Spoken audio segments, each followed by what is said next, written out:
Hey friends, if your system clock is showing the wrong time, then please watch this video. I will guide you through the resolutions. The first solution is to connect to the internet. So check for the internet speed. Go to fast.com and hit enter to check the internet speed. Is it good enough? Is your system connected to the internet? Because that is a preliminary before it sets time with the clock. The next is to make sure that the Windows Time service is running. So search for services and open the services window and then scroll down to the Windows Time service. Right click on it and then select start. It should be started. Okay.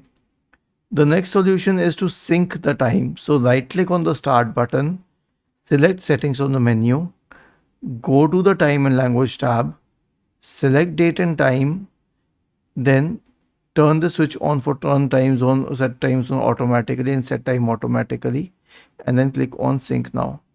Was this helpful? If yes, then please subscribe to the channel, and if not, then let us know in the comment section of the video on how we could help you further. Thank you for watching this video and have a nice day.